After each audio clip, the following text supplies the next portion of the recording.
Good morning. So sorry that I'm not able to be in a live class with you guys today. So in lieu of that, we have this video for you to watch and then a Nearpod to complete afterwards for some additional practice.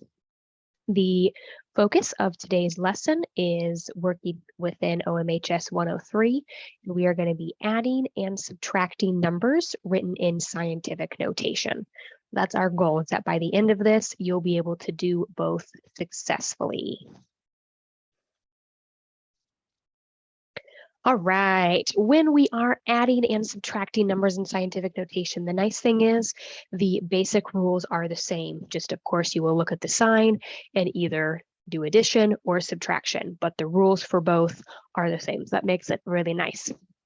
In this first example we have here, on the left, we have our steps to help guide us, and then on the right, we have our problem. When we are adding and subtracting in scientific notation, it is very important that both of the numbers have the same power. So we need to verify that our 10 is raised to the exact same power in each number. So in our first one here, 3 42/100 times 10 to the 4th plus 4 1/10 times 10 to the 4th.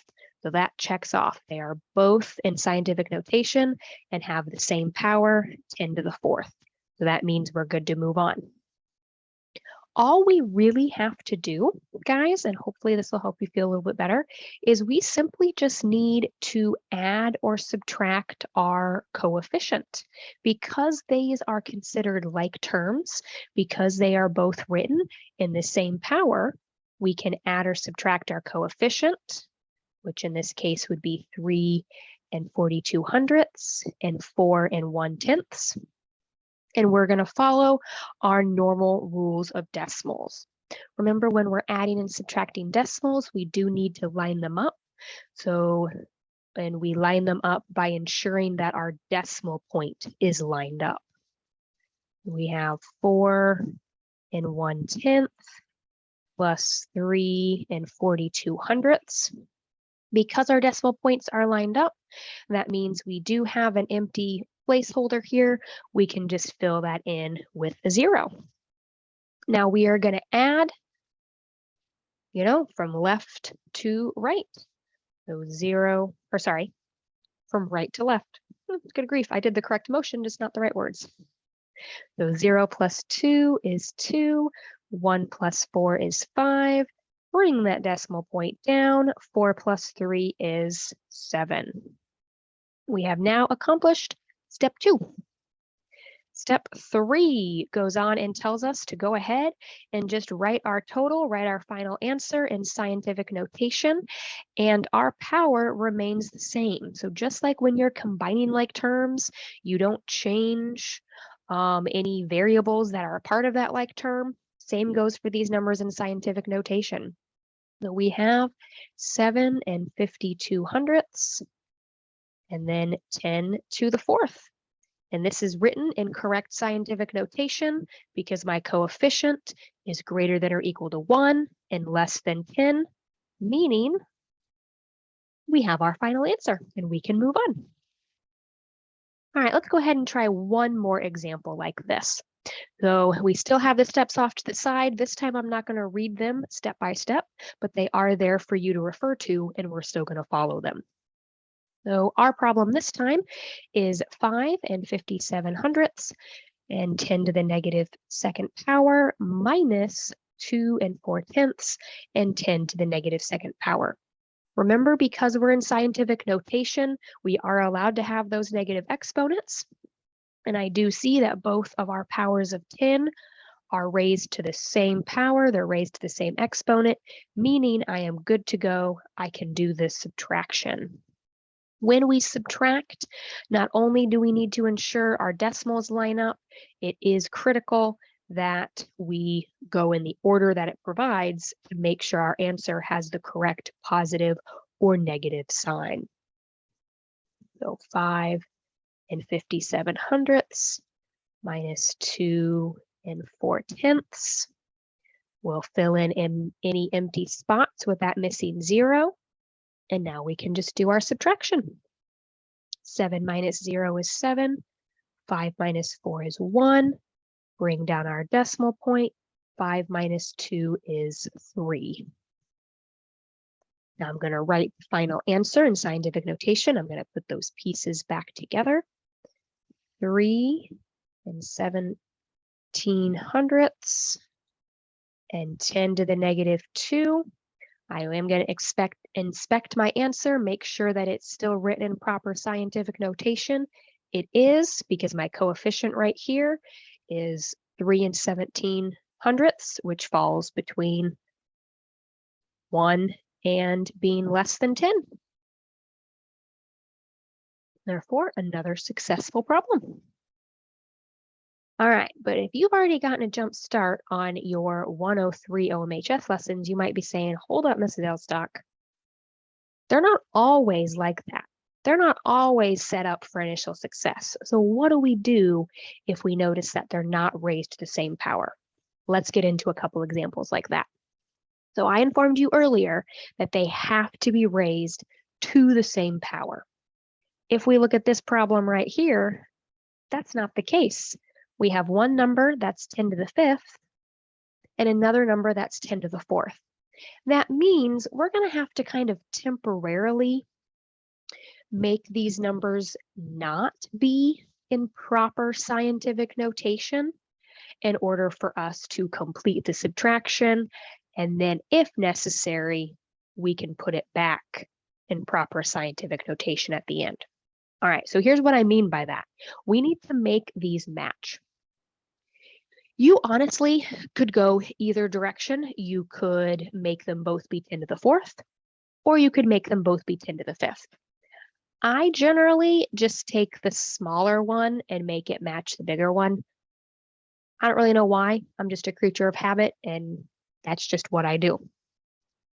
So if we temporarily clear these drawings, that means I want to make the 10 to the 4th be a 10 to the 5th. I need to, therefore, from 4 to 5, what would we need to add to 4 to make it a 5? We need to add 1. Well, those exponents in scientific notation tell us, and those exponents represent how many times your decimal point is moved. So if I need to add a decimal point movement to make that 4 a 5, that means I need to actually do that. I need to add a decimal point movement and make this 0 and 72/100ths times 10 to the 5th. So it's not really in the correct scientific notation format because that's less than 1, but that's okay. It's just temporary. It's what we needed to do to make our base 10s match and actually subtract these numbers. And then I don't need to change my first number at all because I was only changing the second one. So that way they could have the same power of 10 exponent. Now that that's done, that's really the only new portion of this example. It now becomes just like we did before, and we can go forth to step number 2 here and add or subtract our coefficient and then write our total in scientific notation. In this case, the problem is telling us to subtract. So 4 and 1/10 minus 0 and 72/100ths. Fill in our empty spaces with a 0, and let's do the subtraction. 0 minus 2. Ooh, when I'm doing my subtraction stacked like this, that's not possible. So that means I need to borrow. So don't forget about those rules of borrowing. We're going to borrow next door. We're going to borrow from the 1, making him a 0, and making this a 10. 10 minus 2 is 8. Now we have 0 minus 7. Again, in this form of subtraction, we're not dealing with integers. Therefore, that's not possible, and I need to borrow. So our 4 is going to become a 3, and our 0 is a 10. 10 minus 7 is 3. Bring down your decimal point. 3 minus 0 is 3. Now let's write our total in scientific notation. 3 and 38/100ths, and 10 to the 5th. Nice thing is, I don't have to do any changing here because that remains in proper scientific notation. And we're good to go. All right, let's do one final example together. Let's do another one where they're not raised to the same power so we can really focus in on that first step and make sure that everyone's good on that. When I look at this problem, do they have the same base of 10? Nope, they don't. They don't. So that means I'm going to have to pick one of these. Doesn't matter which one. I'm going to have to pick one of them and move the decimal point so that way they are raised to the same power. Once again, like I said on the last one, I'm a creature of habit. I'm going to take the smaller and make it match the larger. Well, since we're dealing with negative exponents, it's a little bit of that backwards thinking. The -5 is technically smaller because that's farther away down the number line. That's farther away from 0. Remember that when we have numbers with no decimal point, there technically is an invisible one right here. There's just no need for us to write it if it's just 9.000000. Like, I don't need to write that. I'm not dealing with money, so it's not necessary. To get from -5 to 4, how many times do I need to move my decimal point? I'm going to need to move it once because -5 and -4 are only 1 unit away. We simply need to just add 1, meaning I need to add 1 additional decimal point movement, making this 0 and 9/10 times 10 to the -4. No need to change the second number because I was turning the first one, which I wrote in pink, to match the second. Now that they're both have that base of 10 raised to the power of -4, I'm good to do my work. All right, in this case, we are being asked to add. So 9 and 3/10 plus 0.9. 9 plus 3 is 12. Carry the 1. 9 plus 1 is 10. We have 10 and 2/10 times 10 to the -4th. Is that my final answer? Is that in correct and proper scientific notation? It is not, because remember from earlier this week, in order for something to be correctly written in scientific notation, that coefficient right here, so in this case, this 10 and 2/10 has to be greater than or equal to 1, but less than 10, and that's not less than 10. Whenever this happens, it's okay. We're going to do actually something really similar to our first step. We need to adjust that decimal point either to the left or to the right to make our number fall within our boundaries. Well, let's see here. If I moved it back 1, if I undid a decimal point, and I just follow the red laser here and brought it back here, that would make my number 102. Doesn't help us any. All right, what about if I move it forward? If I add a decimal point, that would bring it here, giving us 1 and 2/100ths. That meets our requirements because that's greater than or equal to 1 and less than 10. So that's what we need to do. We're going to add a decimal point movement, and I'm adding 1 additional movement.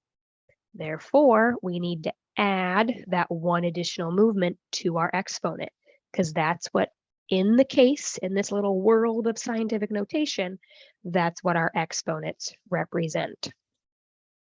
We now have a final answer of 1 and 2/100ths and 10 to the -3rd power is our final answer. All right, let's get into your next steps. So obviously, if you found this video, you could be watching it separately to ensure that the YouTube link worked. You could be watching it within the Nearpod already. But make sure now that this video has watched, you've watched this video, you've completed step 1, you watched this recorded lesson. Now you need to go to your assignment or potentially even the email and click on the link within the assignment. It'll be available for you, and go into the Nearpod. The Nearpod will give you a chance to practice what I just did with you. And as you're going through, I've provided answer slides for you to check your work. But of course, remember, you can go back and watch portions of this video. You can say, okay, these examples are on adding and subtracting when they're already the same. These examples are when they're different, and you could go back and rewatch it, because sometimes after you've tried it yourself, if you watch the example again, you'll be able to figure out what's up with, what you're doing, whether it's correct or wrong. Now, one thing I do want to share, because I am out for a couple different days, it's going to take a minute for this to be checked off on your list, all right? That's okay, as long as you've entered your first and last name into the Nearpod and you've completed your Nearpod, so you've actually done the slides, you've drawn your work on there, you've done your best, then you will get a grade for it. But just know that it may be a few days before I return and I can get to grading that Nearpod, okay? Because of that, I'm sorry about the inconvenience. It's just the way the system works, but please be patient. No need to email me about just telling me that it's done. Of course, email me if you have a question, but I promise it will be counted and it will be graded as soon as I return. Once you have completed the Nearpod, then is when it's time for you to get into those graded assignments and make sure they're all done. Your iExcel assignment was already assigned earlier this week. It is H8A on converting between standard and scientific notation. If you haven't finished that yet, make sure you do so because it's due on Friday. And now that you've received the full lesson for the week, you are ready to take that 103 quiz in OMHS. So make sure that you also accomplish that.